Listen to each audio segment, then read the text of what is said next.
Hey kids, long time no see. I'm Pastor Joyce, and I'm here to share you the story of Paul, taken from Acts 22 to 23. Now, Paul had been traveling throughout the Roman Empire to share the gospel of Jesus to everyone. But the Lord has called him back to go to Jerusalem to witness for him. Now, Paul and everybody knew that that was a dangerous place. I mean, Jesus was even crucified there. Why would they think that Paul would survive? And so everyone urged Paul, don't go there. You might not survive it. Just stay here. But then Paul decided to obey the Lord and to follow his calling by going back to Jerusalem to witness for him. Now, I wasn't in Jerusalem when Paul visited, but I found someone there who was willing to come here to share with you his side of the story. Let us hear it out. Hey kids, my name is Simon. I belong to a group known as the Sadducees. I'm sure you've heard of us. We are one of three major schools in Judaism, along with the Pharisees and the Essenes. While the Pharisees have many traditions and teachings that they claim help the people observe the law properly, we Sadducees take only the law of Moses as the true authority. The Essenes share our attitude, but they live outside of normal society, like monks. As you know, it's been a few weeks since Passover, and the Festival of Weeks is coming up. Jews from all over the empire come to Jerusalem for both these festivals. Some of them might even stay for the full 2 months, if they live in a far country. This year, there's an unwelcome guest arriving in Jerusalem. His name was Saul, but he goes by Paul nowadays. I heard he had been living in Antioch in Syria and traveling throughout other provinces as far as Greece and Macedonia. He has caused trouble all over the world, spreading fake news about Jesus. He keeps saying that this Jesus, who had been crucified years ago, was resurrected and alive. Ha! There's no such thing as resurrection. Paul apparently sneaked into town about a week ago. He was spotted at the temple the day before yesterday.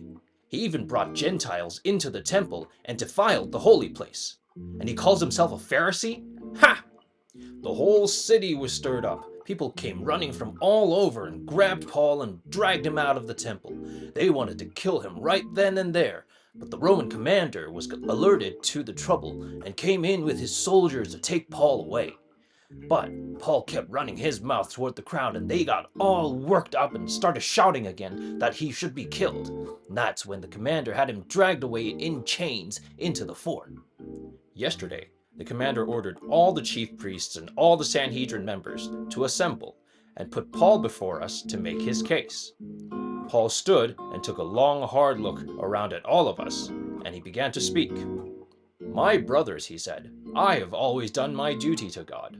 To this day, I feel I have done nothing wrong." His duty?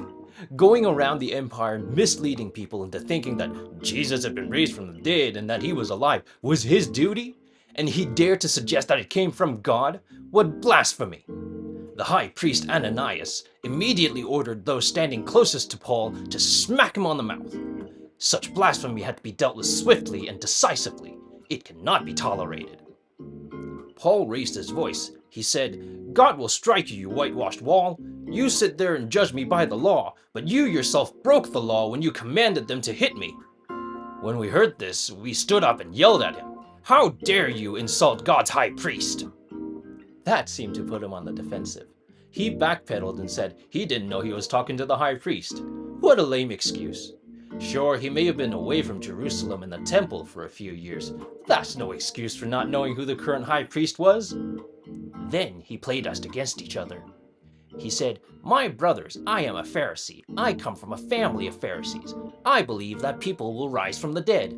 That's why I'm on trial." Always with the "my brothers" and "I'm a Pharisee." Saul may have been a prominent Pharisee back in the day, but not anymore. Maybe the Pharisees are fooled by him, but not us. And he shows exactly the danger of the Pharisee school.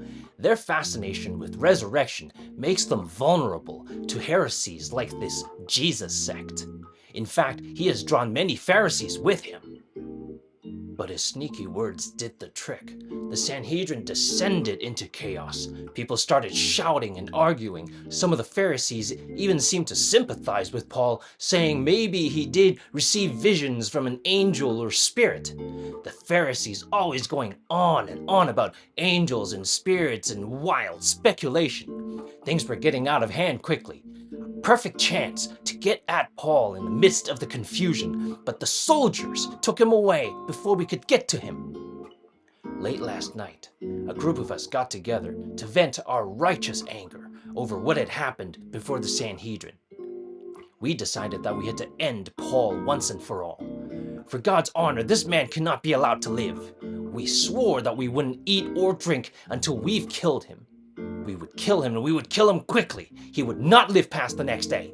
We went to the chief priests and elders and told them about our oaths and our plan. They had to play their part. Our plan depended on their cooperation. Paul is being held by the Roman soldiers inside of their fort, and there are guards at their fort day and night. Although friends and families of prisoners are allowed to visit, it would be reckless to attack him under the watchful eyes of Roman soldiers.